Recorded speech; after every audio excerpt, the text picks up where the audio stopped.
My name is David Depler. I'm the founder of Breathe Your Truth, which is a project that was really born in Portland, Oregon, and with the idea of helping people use the breath to improve health and performance. And it really does kind of split and walk right down the middle. If I look at most of the people that I work with, they are either elite athletes. I work with Nike and Under Armour, professional runners, and some elite swimmers, rowers, cyclists.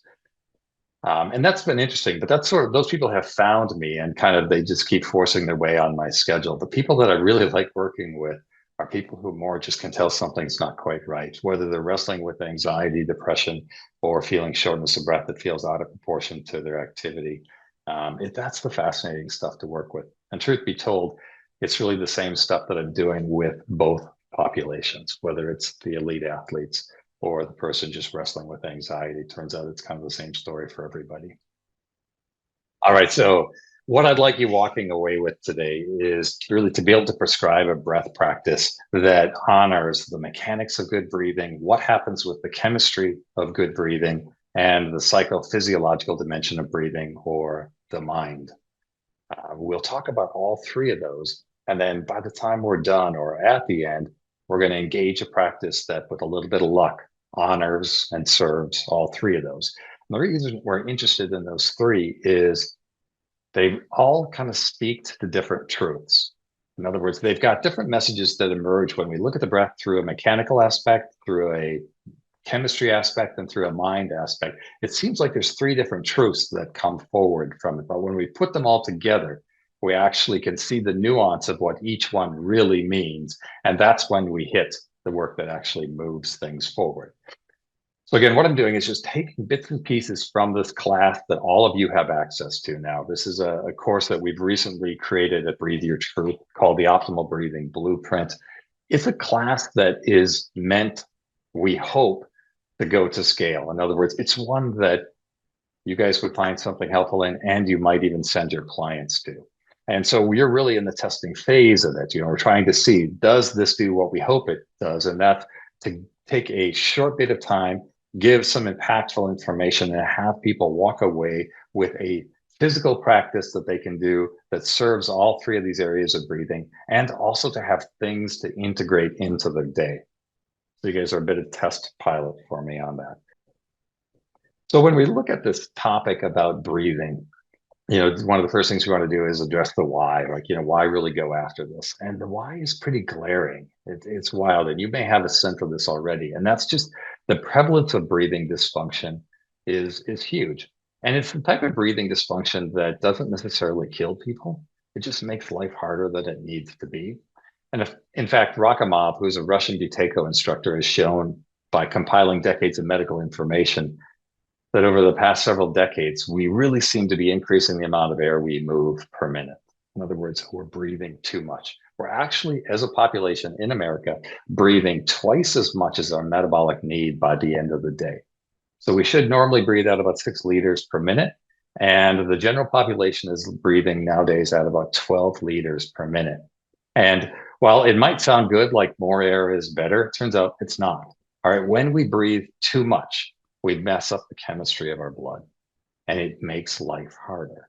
And so this breathing dysfunction that most of us feel like we're not getting enough air, we're doing a lot of breath holding, we have to remember to breathe. Those are really common things I hear from people, are all symptoms of actually breathing too much.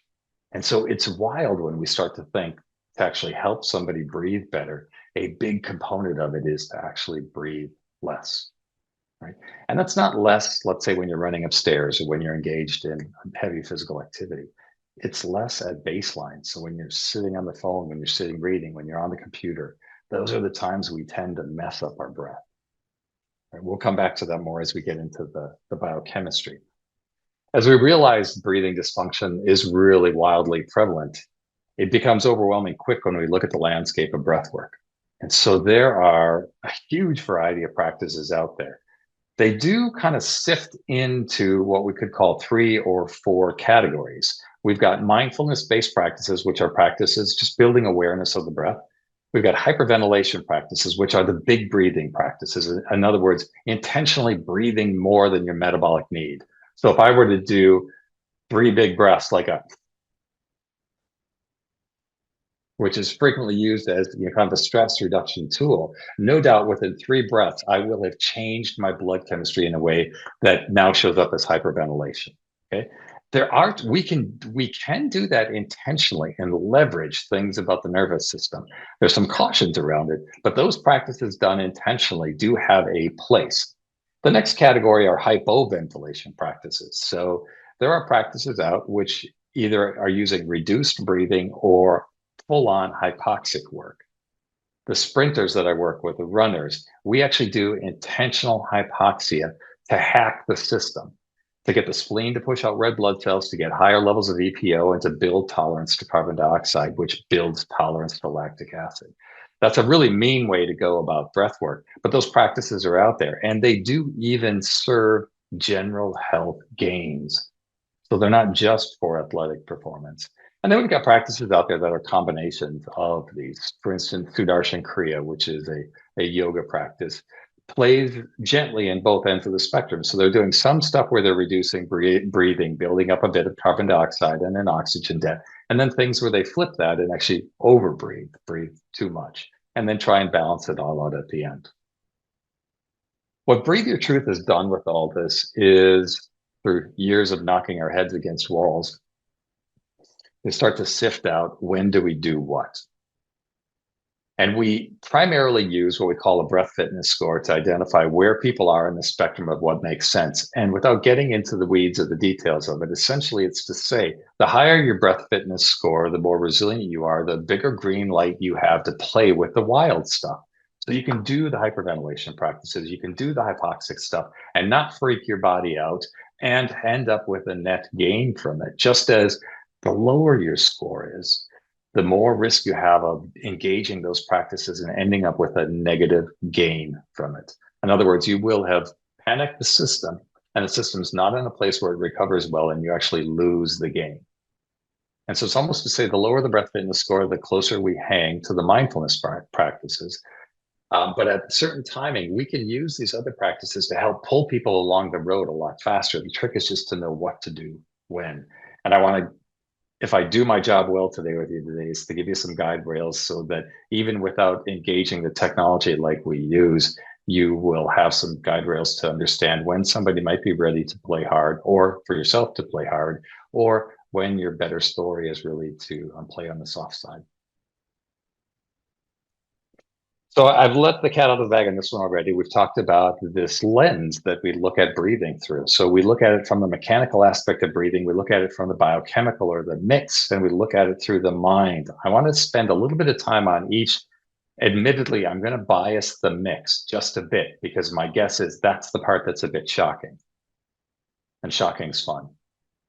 All right, let's take a look at the mechanics of the breath. And we would be unjust to not talk about the diaphragm when we talk about the mechanics. So let's just orient to kind of the weirdness and the coolness of this muscle.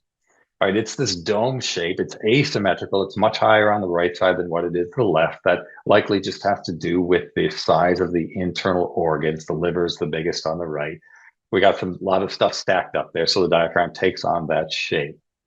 But what I want you to notice about this image is how much of the diaphragm faces itself, because it turns out this is key.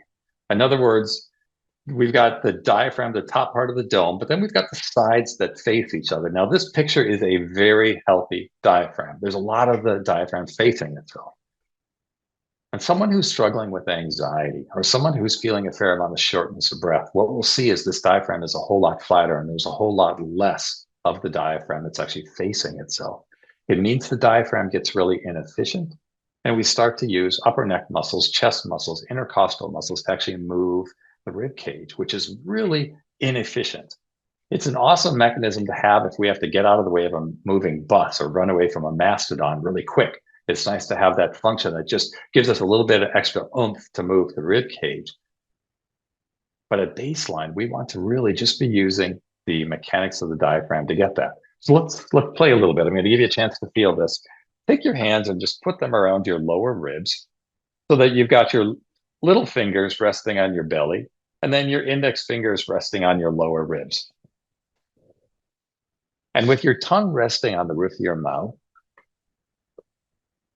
Just feel how as you take a breath in, your belly expands or the ribs expand out to the side.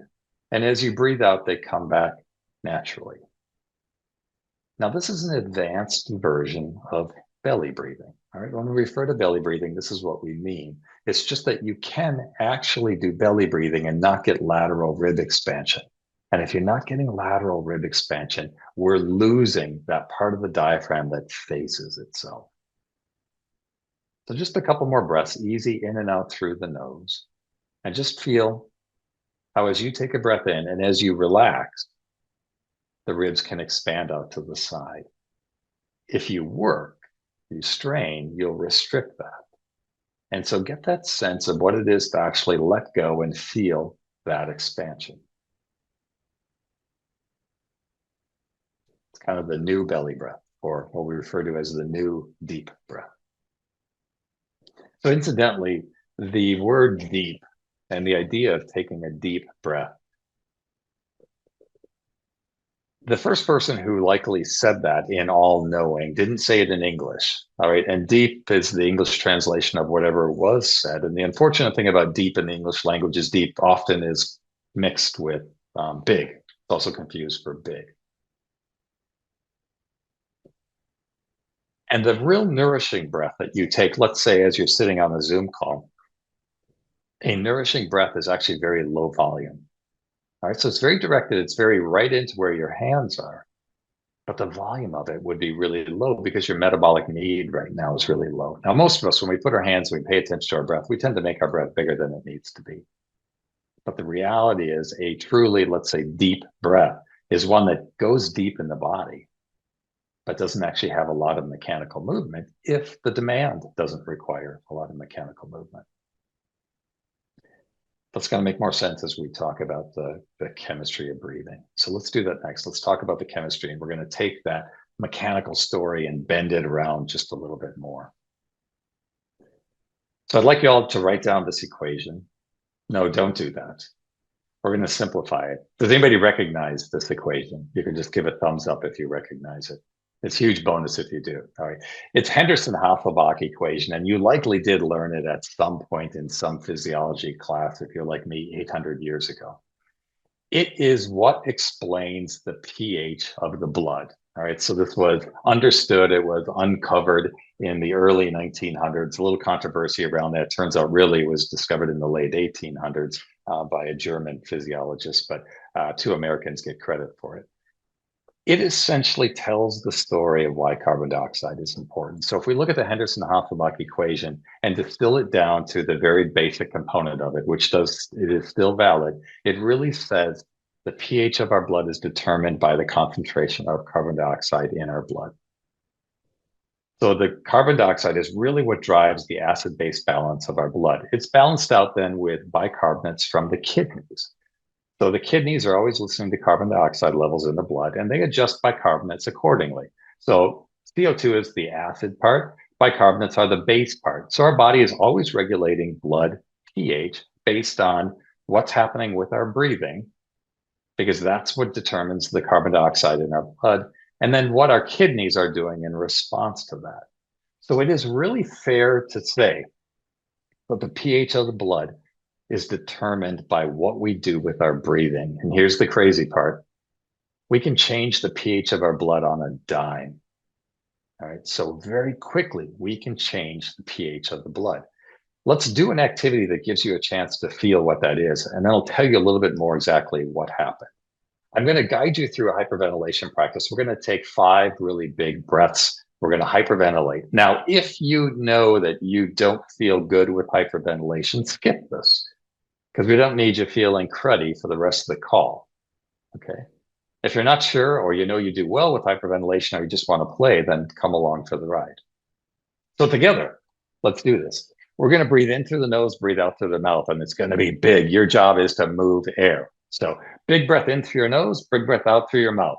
In, out, in, out. 2 more. In, out, in, out. And now just sit for a moment.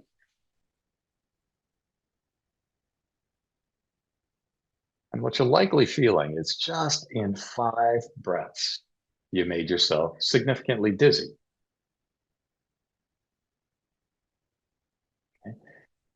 Often I hear people say, oh, that's because I over oxygenated my brain.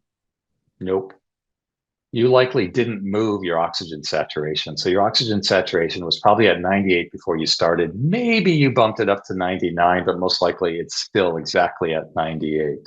What you did do, though, is you dropped carbon dioxide in the blood really fast. And what that does is it traps oxygen in the blood. So the cells don't get oxygen. So what you just did was in 5 breaths, momentarily trapped oxygen in the blood, your brain cells became oxygen deprived and started talking to you. Now, the reality is that didn't just happen to your brain, it happened to your digestive system, it happened to your heart, it happened to your musculoskeletal system. And so it's just a way to illustrate how fast what we do with our breathing can influence our chemistry. And the next part, it doesn't stay limited to your chemistry. Pretty soon it's your neurology. Pretty soon it's the mental stories you hold in your head. It's your amygdala firing up. Right? If we were to do that for much longer, and if you don't love it, it wouldn't be long before we'd have full-on amygdala parties going on. So let me talk this CO2 story just a little bit more. You now have this idea that CO2 is controlling the pH of our blood, and we can change our pH really fast. We do that the problem with that is it actually causes hemoglobin to bind oxygen much stronger. So the little red guy that you see there is a little hemoglobin molecule in the red blood cells. That's what hemoglobin is, what carries oxygen around in the blood and then gives it to any of the cells that want it, as long as the pH of the blood is in a sweet spot. If the pH of the blood has been changed, flipped more towards the base, and hemoglobin hoards oxygen and won't let go of it. That's what you just felt. You just felt the effect of hemoglobin binding oxygen too tightly and not letting it go. And it's amazing how much of an effect you can get, how fast. Now, if you do that prolonged, that's a dramatic example of it. But if what Rakimov said is true, that most of us are breathing almost twice as much by the end of the day of what we actually needed, what you've done is tipped the pH of the blood in a way that now all the systems in the body have to work a little bit harder. And our body figures it out. We can do it.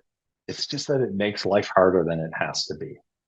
If we can bring that acid-base balance back into balance, life gets easier. All right. And that means your digestion works better, your moods are better, your musculoskeletal works better, your heart works better.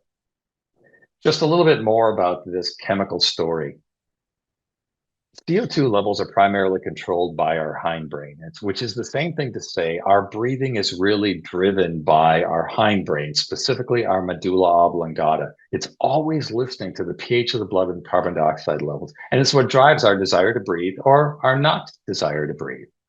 After you did those really big breaths, you may have realized that it was really easy for you to hold your breath. In fact, it felt very comfortable to hold your breath. And the reason that was is you dropped carbon dioxide, which is a stimulus for breathing, and now you can hold your breath. If any of you do Wim Hof or Sudarshan Kriya or have done rebirthing or holotropic breathing, you know this. If you breathe a bunch for a while, all of a sudden now you can hold your breath for a long time. All right, it isn't uncommon for people to be able to build up to breath holding for 5 minutes. What happens during that time is they've tanked CO2. It takes a while for CO2 to build back up. So they get all this free time to just sit in silence, which can be incredibly delicious. Okay. So that's some of the advantage of playing that way. The problem is if you're not coming at it with enough skill in the first place, you'll get a temporary gain only to lose the game in the long run. Because you can imagine if you do a lot of hyperventilation practices and your baseline behavior around CO2 isn't good, you'll train even worse behavior around CO2. So this part of our brain is very trainable. We can change the set point. We can kind of break the factory reset so that it now holds you at a lower carbon dioxide level, or we can expose it to a bunch of carbon dioxide over time. And now it sees that as the new baseline, and it actually lets you hum along with higher levels of carbon dioxide. This is the game to play when we're trying to work with anxiety. Bumping up carbon dioxide in the short run will elevate anxiety. If we bump it up gradually, it actually becomes the very thing that decreases anxiety. I mean, it gives people a much bigger margin of error for when things get stressful during the day. So it's very trainable. The last thing, I've mentioned this a bit, our kidneys are always listening to CO2. They're always listening to the pH of the blood, and they push out bicarbonates or help us pee off bicarbonates, help us get rid of bicarbonates. We want bicarbonates. We want to have high levels of bicarbonates because it's our buffer. It buffers anything that bothers us, from mental stress to physical stress, things we eat, things that we're exposed to in the environment. The higher levels of bicarbonate we have, the more we buffer life. The higher our CO2 is, the higher our bicarbonates are. So we've got this really weird truth emerging when we look at the chemistry of breathing that says essentially less is more. All right. In other words, to comfortably breathe less and to allow our body to adjust and hold a higher level of carbon dioxide in the blood, life gets easier. We get more resilient and things get easier.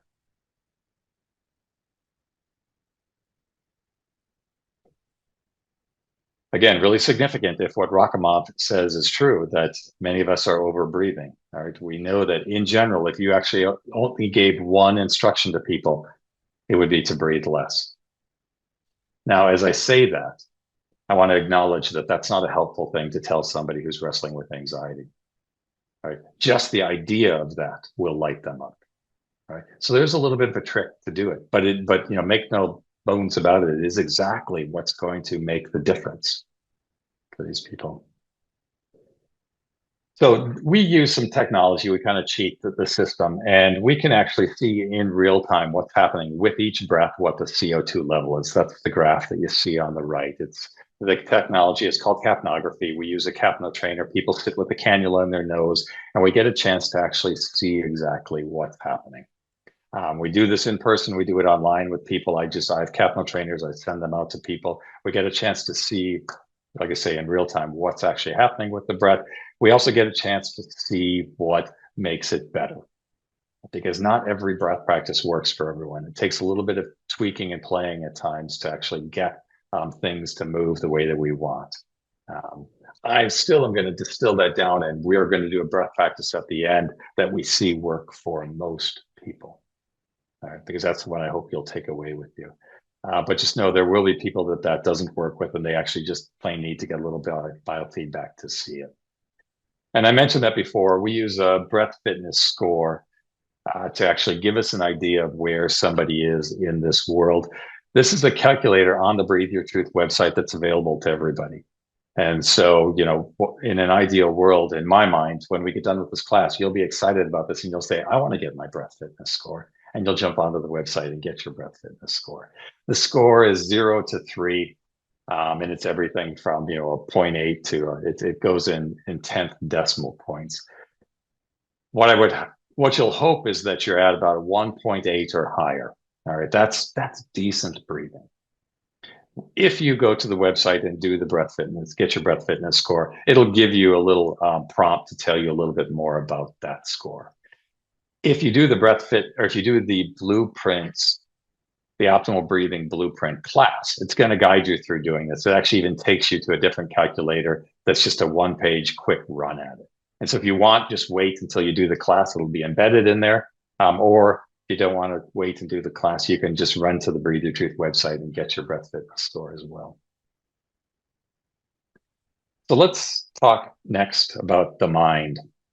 And it's a funny thing for a physical therapist to be talking to mental health care workers about the mind. Let's acknowledge that what we do with our breathing, we can influence the mind, and where the mind goes will influence the breathing. I'm going to talk about the first pathway because there's some solid things that we can rest on science for, and it still stays, I think, within what a physical therapist should be doing with people. I realize you guys get to play both sides of the equation. In other words, for me, I play pretty much just in the world of here's things we can do with the breath that we know will influence the mind. You guys get to also play in the let's go after cognitive thought processes and actually play with that and let that change breathing. All right, because both channels work. They don't always work the same, but they both work. They both are avenues. So I'm going to preface that by saying we're going to play with it. What can we do with our breath that we know has a positive influence on the mind. And when we talk about the mind, I'm going to grossly simplify it by saying we're going after the autonomic nervous system. And specifically, we're going after the vagus nerve.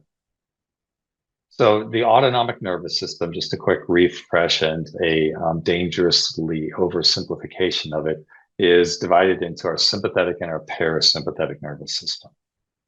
Sympathetic nervous system is our get to the party. It's our get excited. It's also our stress response, right? It's what helps us engage physically with the world. Our parasympathetic is our rest and digest. It's also kind of our pleasure place. It's our zen place. It's our quiet down. It's our be happy in a different kind of way than the sympathetic nervous system. It isn't that one part of the nervous system is better than the other. It's all context dependent. What you want is a body that plays well in both contexts. So you want to be able to get to the party. You want to be able to get excited. You want to be able to run wild. You just don't want to be stuck in that when you could be, should be in rest mode.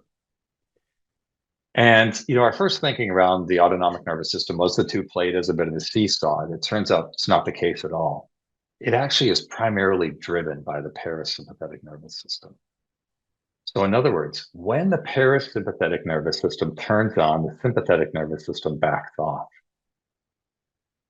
When the sympathetic nervous system turns on, it turns out it doesn't necessarily mean the parasympathetic nervous system shuts off. And in fact, we can put our foot on the gas pedal of both at the same time, which is awesome when we can do that.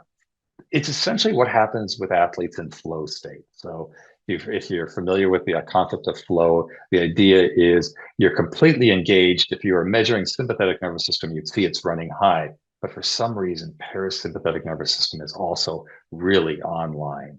And it leaves people with this feeling of effortless effort and incredible focus. Where life gets tough is, like I say, when sympathetic turns on, gets stuck on, and parasympathetic nervous system has gone on vacation.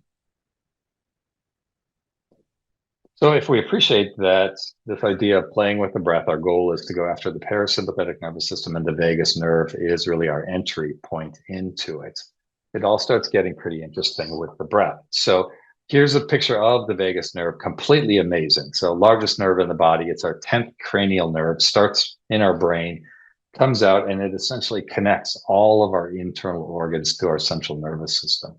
Now, mostly it's an inner information superhighway back to the central nervous system. About 80% of it is considered to be afferent, so carrying information in, telling the brain how to feel, what to do, based on how we're feeling in our body. There is some component of it that then feeds information back in an efferent loop, in other words, changing things downstream. Most of that information goes to our heart, all right? But not all of it. So again, think of it mostly as just the system that brings information into the central nervous system that either helps us feel fight, flight, party mode, or rest, digest, zen mode. As you look at this, you can appreciate that the vagus nerve runs right through the diaphragm. So it doesn't run behind it. It doesn't run off to the side or in front of it. It literally runs right through the diaphragm. And we understand now that a certain phase of breathing turns the vagus nerve on even more. And you may have guessed it. It's the exhale. And there seems to be something about the beginning part of the exhale that specifically bumps up vagus nerve tone. So if we do a long breath in and a short breath out, and do that several times, we will beautifully bump up the sympathetic nervous system and shut down the parasympathetic nervous system, which a sprinter might want to do to actually get ready for an activity. It also is the breathing pattern we tend to use when we're anxious. We start to go for kind of a longer inhale, we do a short exhale, just exactly what we don't want to do. It shuts down the parasympathetic nervous system. Okay, and lights up the sympathetic nervous system. So knowing this quirky little thing about the diaphragm's relationship to the vagus nerve, we can play with that first part of the exhale to get a little bit more leverage into the vagus nerve. So let's just do a quick demonstration of what that is. So just as you sit comfortably with your diaphragm stacked nicely over your pelvic floor, in other words, you're upright but not rigid, If you're slumped back, you'll compromise both pelvic floor and diaphragm, and they don't play very well that way. But if they're stacked up nicely on top of each other, they'll play as a good team. Tongue resting on the roof of your mouth, breathing in and out through the nose. Each time the breath cycle comes around, slow just the first part of the exhale. And don't feel like you've got to slow it a lot. Slow it just a little bit. If you slow too much, we'll start to fire up the sympathetic nervous system. And so you're going to do it in just a way that kind of sneaks under the radar of your sympathetic nervous system and just gives us a little bit of a bump in parasympathetic tone by just slowing that first part of the exhale just a little. Let the inhale be whatever it wants to be. Let the tail end of the exhale be whatever it wants to be. You're just going to feel that real estate that's available in the first part of the exhale.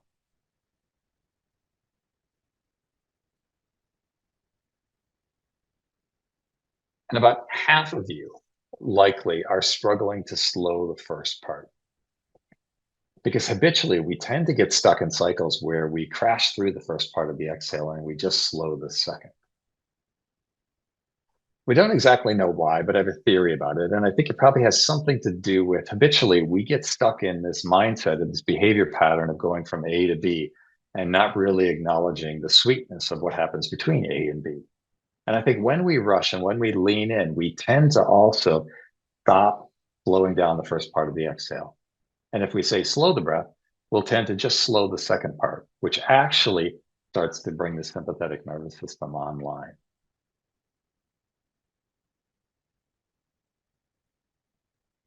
So just to summarize, if we were to give you just a cheat sheet, which I think is powerfully impactful for getting better vagus nerve tone, it's to mechanically use the diaphragm correctly. So we talked about getting the diaphragm to expand or the rib cage to expand laterally.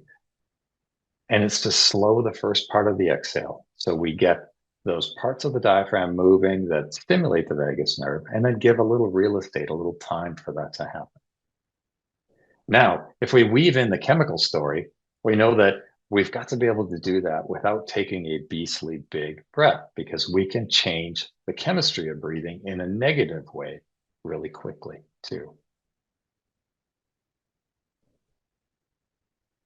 Let's talk about one more aspect of the mind part, and then we'll be in a good place to put this together.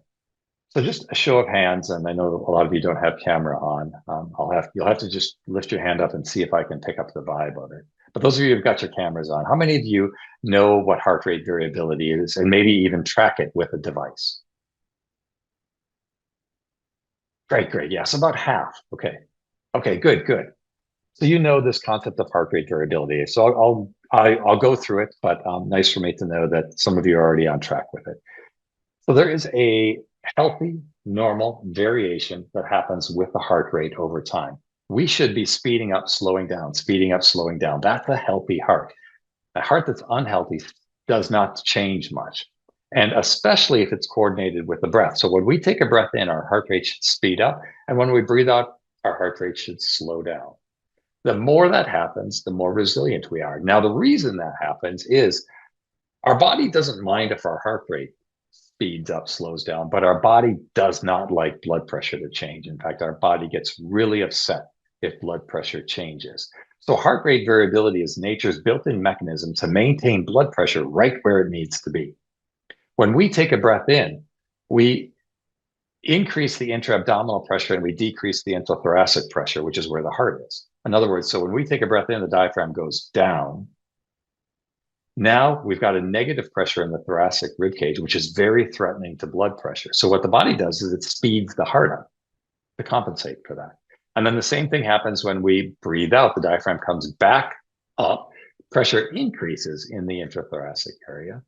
And now that would create high blood pressure if it were left unchecked. But instead, what happens is your heart slows down to maintain the pressure. It's an amazing mechanism built in. Heart rate variability also plays directly into the autonomic nervous system. It's intimately connected. In other words, if we're good at speeding up and slowing down, we'll be good at getting to the party and calming down. Just as if heart rate variability is not strong, we'll struggle with stressful situations. Stressful situations will throw us off. We'll have a tough time recovering from it. And when we are in recovery mode, we're really not recovering that much. So heart rate variability is an awesome thing to go after. There's many things you can do. The most impactful practice is the rate that we breathe at. So we're all born with what's called a resonant breathing frequency. It's somewhere between 4.5 and 7.5 breaths per minute. Most of us fall pretty close to this 6 breaths per minute. When we breathe at our resonant breathing frequency, we increase heart rate variability. The normal breath rate of the normal American is somewhere between 12 and 18 breaths per minute, okay, at rest. There are some of us who are never touching 6 breaths per minute. And our best time to touch 6 breaths per minute is actually when we are resting, recovering, not sleeping. All right. Sleeping, we're actually much more active and our breath rate will be a bit higher. If we were to sit down and read a book, if we were to sit down and answer emails, we would love to be breathing at 6 breaths per minute. Most of us are not, but we would love to, because what would happen is we would hit higher levels of mental clarity. We play into the autonomic nervous system in a way that lets us shunt resources to where we actually want them when we're doing those tasks.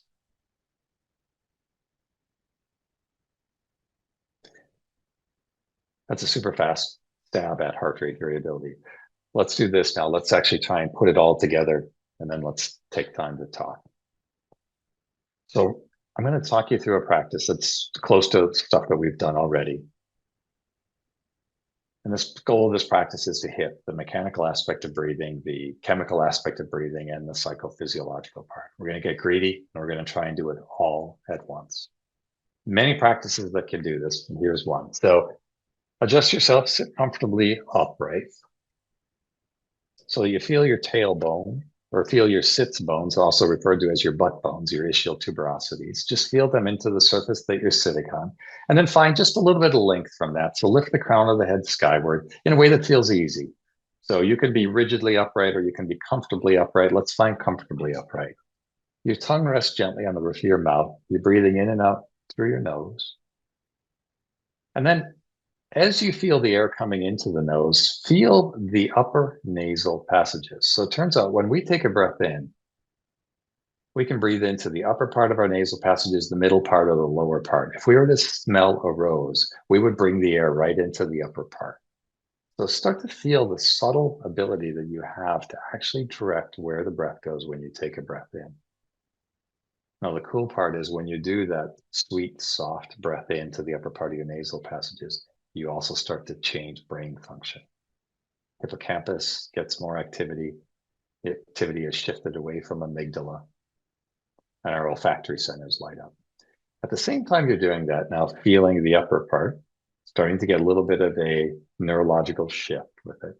Also feel the lower part. So imagine your energy center being a couple inches below your belly button, halfway in your body. And just feel that as you take that breath in, there's also an energy that builds there. And so we're feeling both. We're feeling the upper part of the nasal passage and we're feeling the energetics that are down below the belly button. Our body actually likes to feel both at the same time. And then do a quick check-in with the ribs. You can either put your hands there or just sense it with your body. And see if you've got that gentle expansion coming out to the side. It's going to be very subtle, and that's okay. Just see, can you start the breath there? Can it initiate from those lower ribs?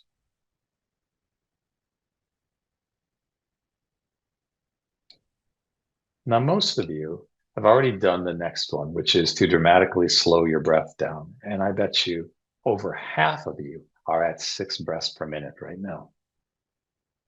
So your body naturally just went to your resonant breathing frequency.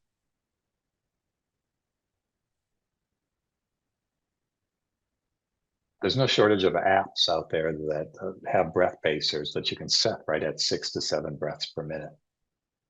And now you have ninja-fied this. So most people, if they breathe at 6 to 7 breaths per minute, they'll slow the breathing down, but they'll increase the volume. And so they end up with no net gain from it. Knowing what you know now, you could open one of those apps and get an amazing effect from it.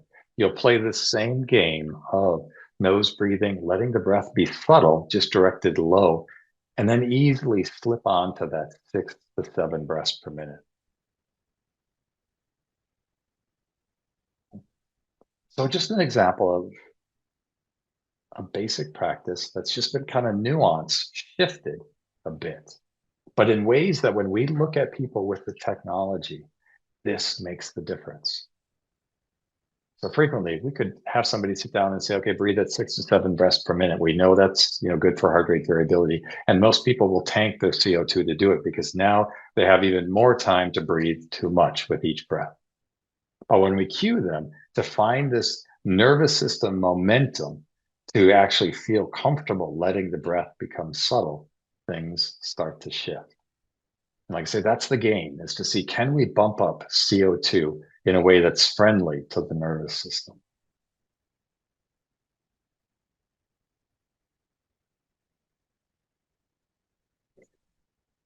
Like I said before, I've just taken little bits and dove into touch points in the optimal breathing blueprint. This is an hour class that is going to dive into this a little bit more. The hope is that this has given you some information that's functional, but also kind of giving you a little bit of excitement to jump in and do the full class.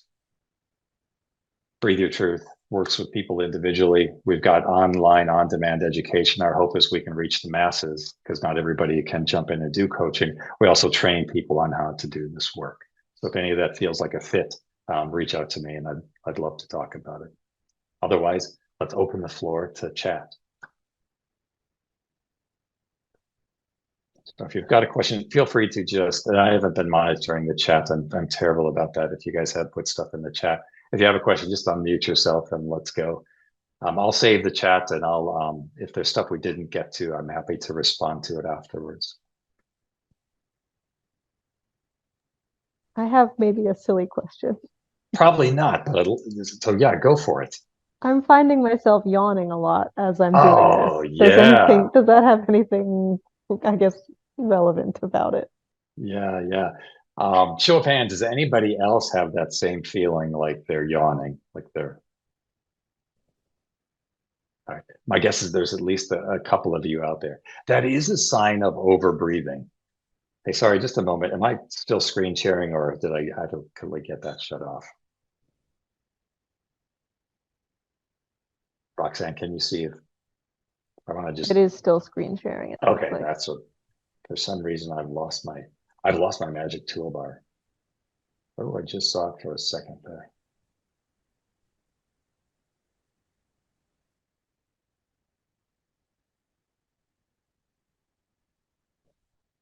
It's not like it's the first time I've used Zoom, but for some reason, there we go. It was hiding behind something. Okay, good. Now I feel bigger and like I can actually talk to you.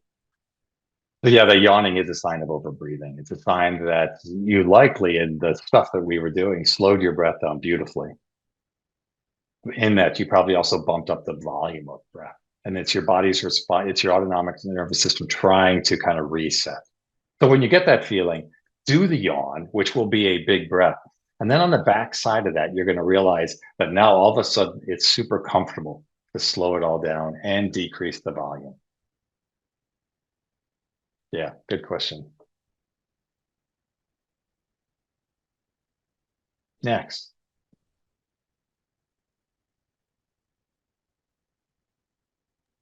Guess this is sort of a big question maybe, but I'm curious like how this like practice might affect people who have like sort of autonomic like nervous system dysfunction. Like I'm thinking of like POTS in particular. Like Yeah. how is it safe to do this with people like that? I'm also sick, so I was like, this is interesting to try while having a cold. But yeah, that's my question.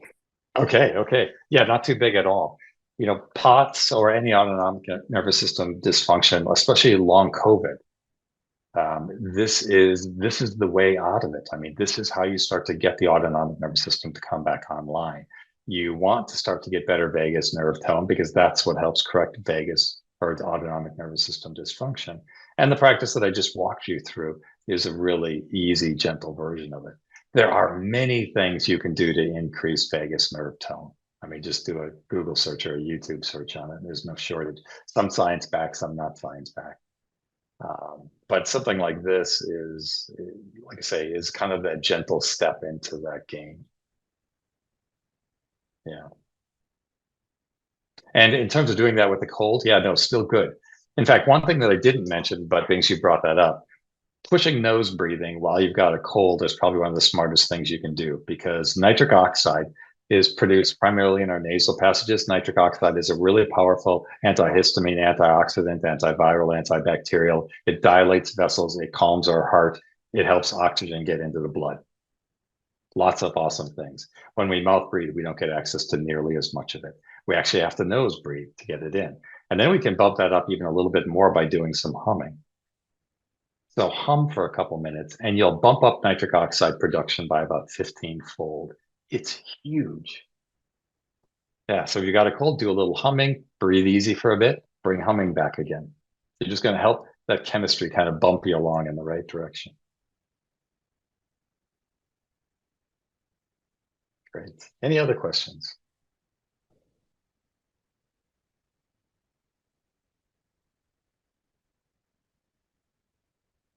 Well, Josh, what I'll do is I'll take the recording from this and I have I'll send just you a one link. little Yeah, question. Like, what do you think about things like box breathing, like yeah, that sort of numerical, counting type breath? I mean, it sounds similar to some of this, like a sort of slowing down the breath or controlling the out breath, but I just was yeah, curious to hear your thoughts on that particular technique. yeah. So the question was, what about box breathing? So if we look at it with the technology, what we'll see is people who have got a breath fitness score of about 1.5 or higher do well with box breathing. So when they do box breathing, we get a nice bump in CO2. And if we're tracking heart rate variability, which we do sometimes, we also see a nice bump up in heart rate variability.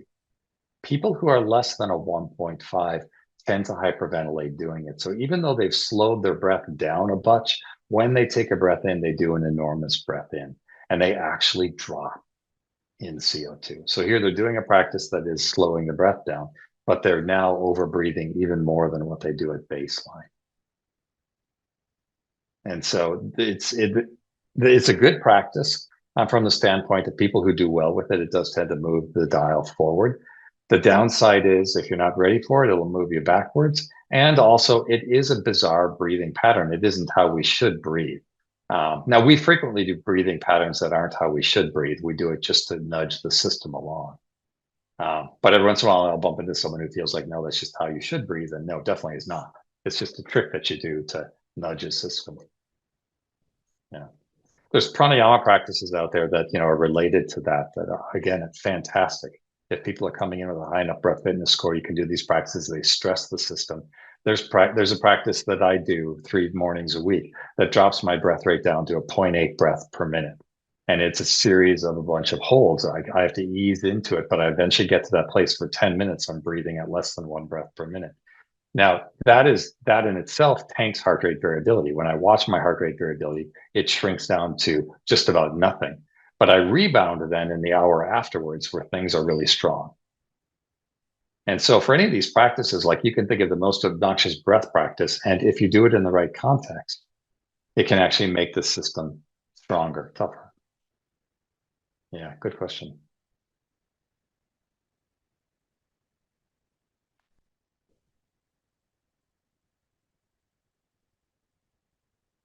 All right. If there is nothing else, I'll set you guys free with your day.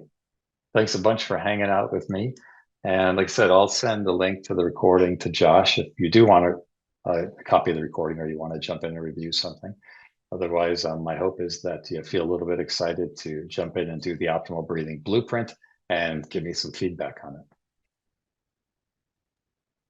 So much, David. Yeah, thank you. Thank Yeah. you. I'll stay on just in case there's any questions.